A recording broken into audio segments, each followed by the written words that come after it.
Carl Jung, How She Transforms Pain into the Strength. They never saw coming there comes a moment in every soul's journey when the carefully constructed walls of who you thought you were begin to crumble, not from external force, but from the weight of truth pressing against the brittle shell of pretense. You stand now at that sacred threshold, beloved traveler, where the familiar ground beneath your feet has given way to something far more mysterious and essential. Listen, this is not collapse. This is descent.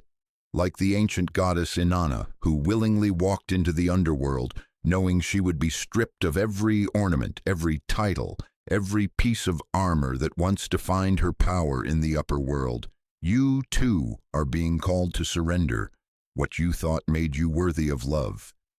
Each betrayal that cuts through your heart, each moment of being overlooked when you stood radiant in your truth, each dismissal of your deepest offerings, these are not punishments. They are invitations to dive deeper than you ever dared imagine possible. The persona you built so carefully, like a beautiful mask crafted to please the world's expectations, is dissolving. That version of yourself who learned to smile when you wanted to scream, who diminished your brilliance to make others comfortable, who offered pieces of your soul hoping someone would finally see your worth. She is dying, and this death, though it feels like annihilation, is the most necessary surgery your spirit will ever undergo. Jung understood what your rational mind cannot yet grasp. The wound is not your enemy but your teacher, not your shame but your gateway.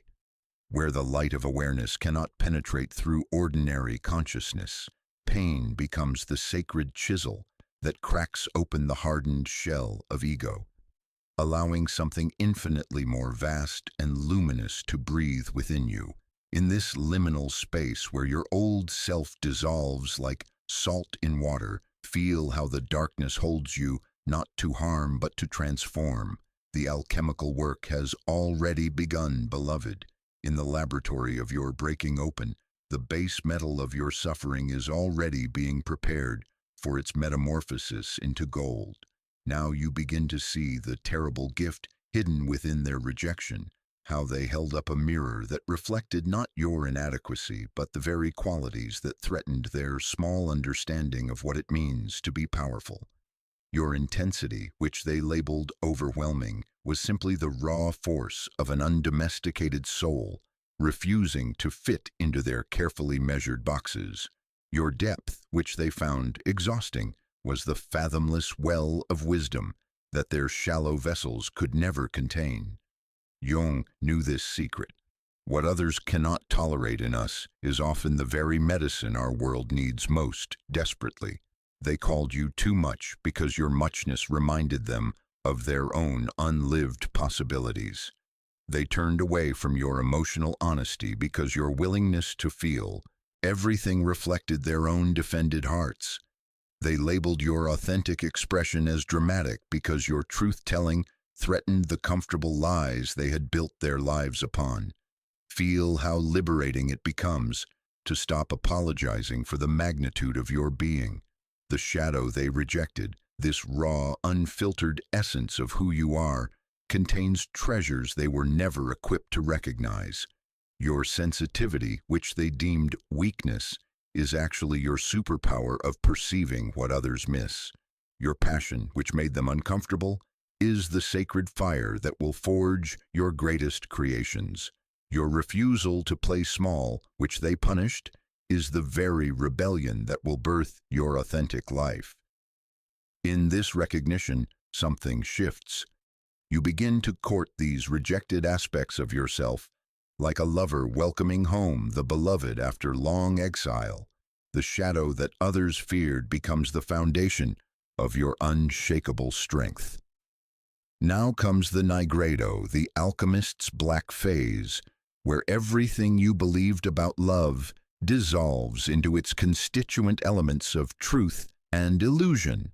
Like mercury breaking apart under heat, your understanding of loyalty, recognition, and human connection separates into what was real and what was projection, what was love and what was merely transaction dressed in love's clothing. Those who promised to see you, who spoke of forever, of understanding, of cherishing your unique light, reveal themselves as funhouse mirrors, reflecting back only distorted fragments shaped by their own unhealed wounds and unconscious limitations. The friend who abandoned you when your growth outpaced their comfort zone. The lover who praised your depth until it demanded they examine their own shallowness. The family members who celebrated your achievements but withdrew when your authenticity challenged their carefully maintained facades. This is not about their malice, beloved. This is about the tragic limitations of unexamined consciousness. They could not hold space for your evolution because they had never learned to hold space for their own. Their rejection was not a verdict on your worth, but a confession of their own capacity, or lack thereof. In this sacred dissolution, feel how everything you thought you knew about connection crumbles like ancient parchment exposed to air. The Negredo strips away every illusion, every false hope, every assumption that love means being understood by those incapable of understanding. This decomposition is not destruction, it is preparation, the fertile darkness where new life gestates, the necessary clearing that must occur before authentic relationship can take root in soil rich with truth rather than the barren ground of mutual deception. From the ashes of disillusionment, you withdraw into the sacred hermitage of your own being, and here, in the profound silence that follows the noise of others' opinions, you light the inner lantern that will guide you through the labyrinth of self-discovery. This is not retreat. This is return. Return to the source that was always flowing within you, beneath the desperate seeking for external validation. The hermit archetype awakens within your psyche, that ancient figure who carries the lamp of wisdom, not to illuminate the world, but to navigate the mysterious depths of their own soul. Jung understood this withdrawal as essential, how the psyche, when overwhelmed by the projections and expectations of others, must retreat inward to rediscover its own authentic voice beneath the cacophony of borrowed beliefs and inherited wounds.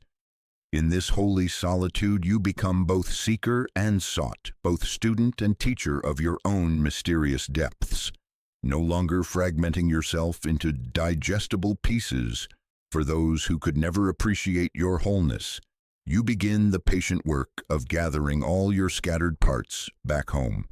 The intensity they feared, the depth they avoided, the passion they couldn't match. All of it returns to rest in the sanctuary of your self-acceptance.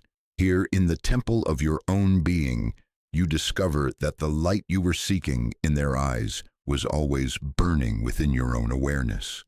The recognition you craved from external sources begins to dawn from the depths of your own psyche, steady and unwavering as the North Star that guided ancient navigators through uncharted waters toward their true destination.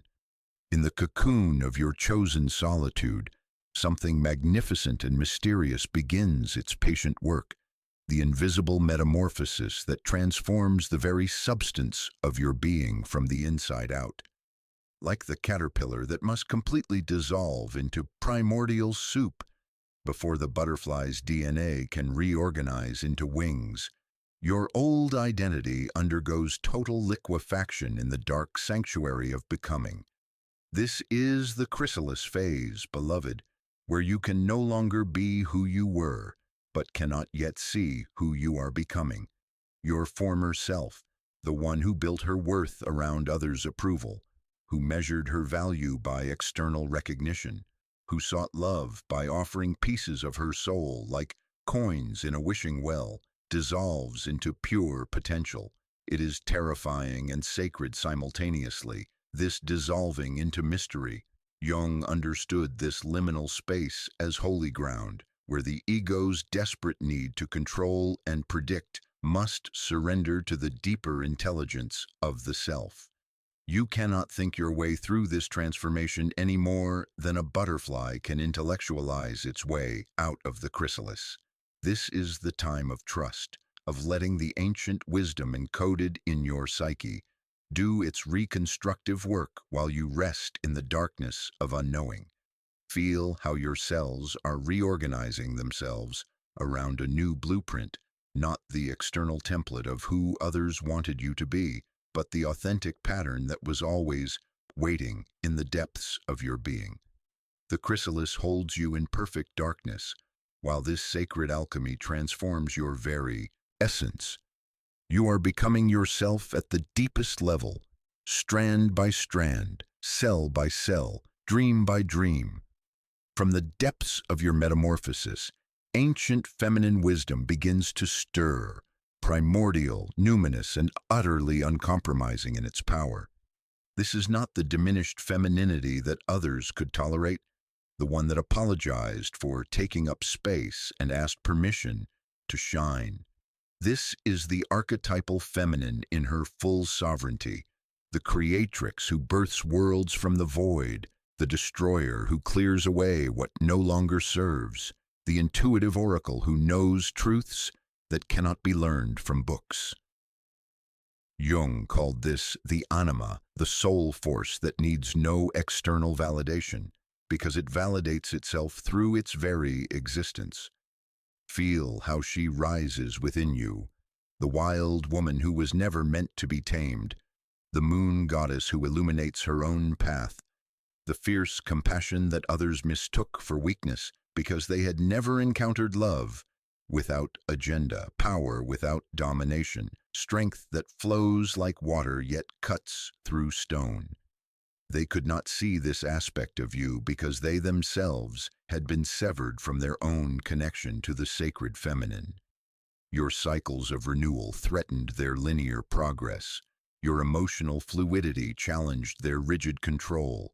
Your ability to create beauty from chaos, to find meaning in mystery, to trust the unseen forces that guide authentic becoming, all of this was too dangerous for their domesticated understanding of what power should look like. Now, in the sanctuary of your solitude, she reclaims her throne within your psyche, the intuitive knowing that needs no proof, the creative force that births art from ashes, the fierce protector who guards your authentic self like a mother lioness protecting her cubs. This is your inheritance, beloved, not something to be earned through their approval, but something to be remembered through your own sacred recognition. Behold the sacred mystery of enantiodromia, Jung's profound insight that everything, when taken to its extreme, transforms into its opposite.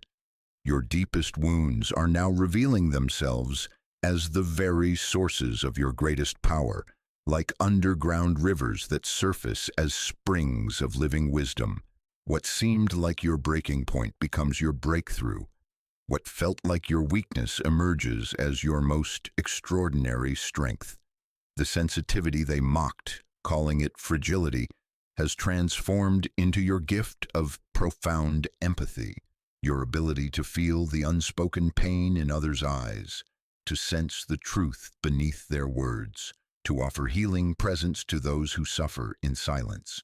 Your intense emotional responses, which they labeled as instability, have become your fuel for creating art, relationships, and experiences that touch the deepest levels of human consciousness. The depth they found overwhelming now serves as your wellspring of wisdom, the vast inner ocean from which you draw insights that shallow waters could never provide. Your refusal to accept surface-level connections, which made them uncomfortable, has prepared you to recognize and attract the rare souls capable of meeting you in the depths where authentic intimacy is born. Jung understood that our greatest gifts often masquerade as our most painful limitations until consciousness transforms the lead of suffering into the gold of wisdom. The very qualities that marked you as different, your intensity, your depth, your unwillingness to diminish yourself, were never flaws to be corrected, but seeds of power waiting for the right conditions to bloom. Their rejection was not punishment but pruning, not abandonment but preparation for a life that could finally match the magnitude of your being. Now you enter the sacred fire of individuation, where everything that was never truly yours burns away like dross in the alchemist's furnace. The borrowed dreams you carried to please distant voices, the inherited limitations passed down through generations of unexamined living, the imposed definitions of your worth that others carved into your psyche when you were too young to resist their narrow vision of who you should become. Like the phoenix building her own pyre, you offer up the false self to the flames of authentic becoming, not in destruction, but in the ultimate act of self-liberation. Watch how the masks you wore to gain acceptance melt away, revealing the luminous face that was always yours beneath the cosmetic of conformity. Feel how the roles you played to earn love dissolve, freeing you to discover the love that needs no performance, no modification, no apology for its existence. Jung's individuation process reveals itself as both funeral and birth, the simultaneous death of who you thought you should be, and the emergence of who you have always been beneath the accumulated layers of others' expectations. In this sacred fire, you discover that your strength was never dependent on their recognition. It was always burning within you like an eternal flame, waiting for you to stop seeking validation from external sources and begin tending the light that illuminates your own path. The false self burns completely, leaving only the authentic essence that cannot be diminished by rejection, cannot be enhanced by approval, cannot be defined by anyone other than the consciousness that lives at your core and knows itself as both human and divine. Within the temple of your transformed being, witness the sacred marriage, the hieros gamos of your wounded healer and your fierce warrior, your tender heart and your unshakable core. No longer do you fragment yourself into acceptable pieces, offering only your strength to some and only your vulnerability to others. You have become the living synthesis of what they told you were contradictions, soft and strong, gentle and fierce, open-hearted and boundaried. Jung understood this as the transcendent function, the psyche's miraculous ability to unite opposites into a higher order of being. Your scars and your power now dance together in perfect harmony, each sacred in its own way, each essential to the wholeness you have become. The part of you that was broken open by their abandonment now holds space for others' pain with unparalleled compassion, while the part of you that survived their rejection stands as an unassailable fortress of self-worth.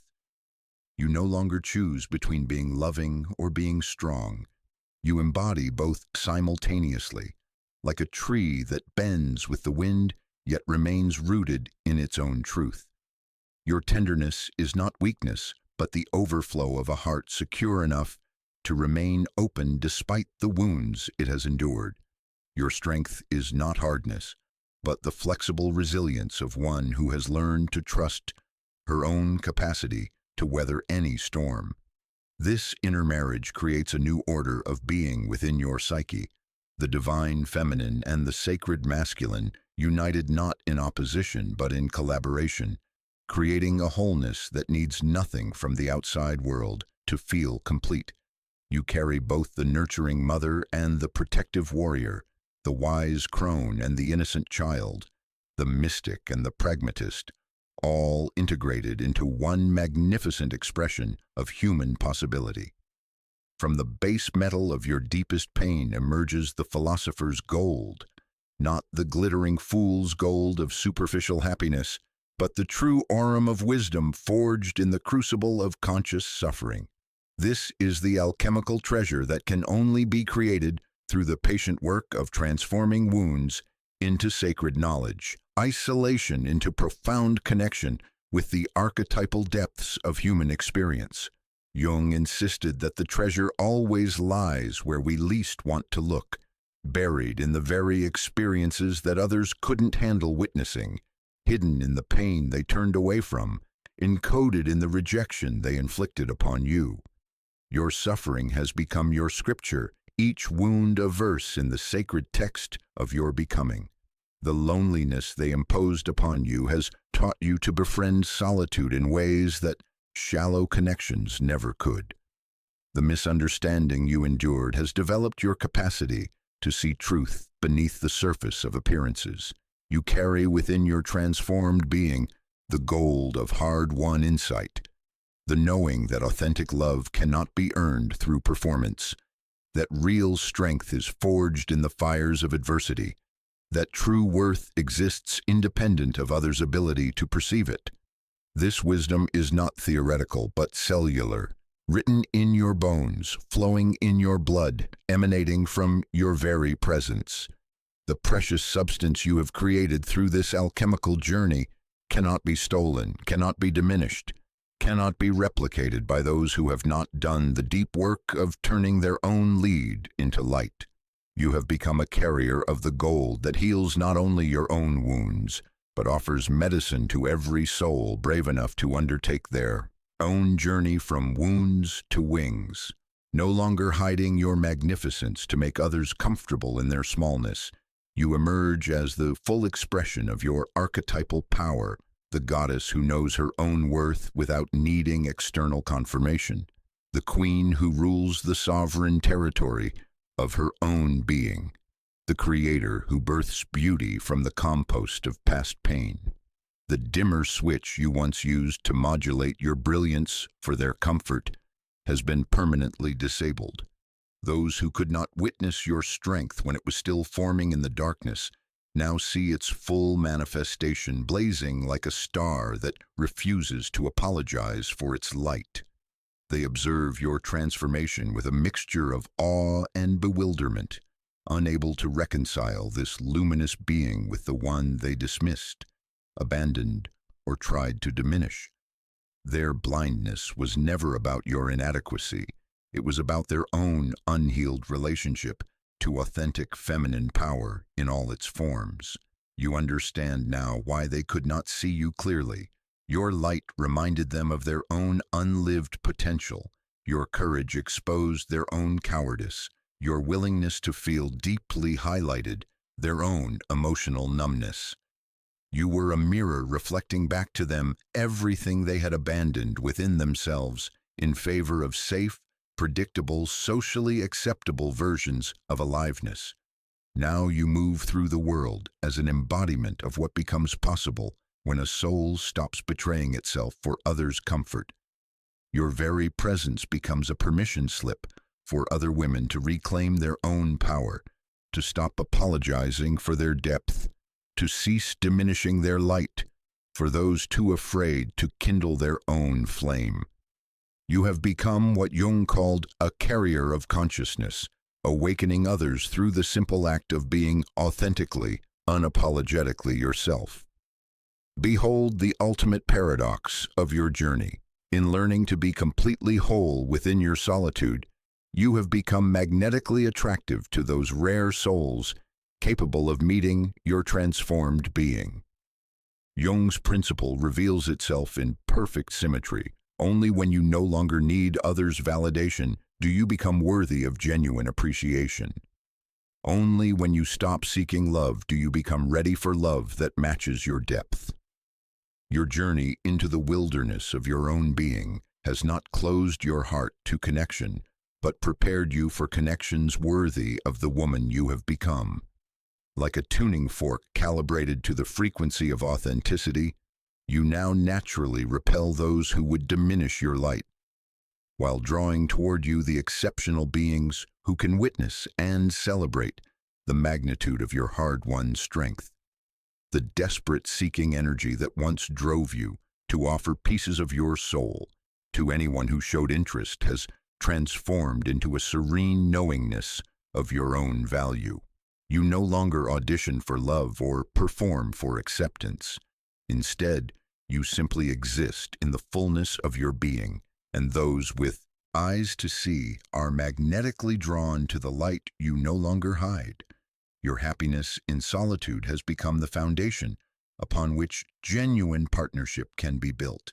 Not from neediness, but from overflow, not from lack, but from abundance. You have discovered that the secret to attracting true recognition was never about becoming more acceptable to others, but about becoming so authentically yourself that only those capable of genuine appreciation could remain in your orbit. Your completed solitary journey has prepared you for love, worthy of the phoenix you have become.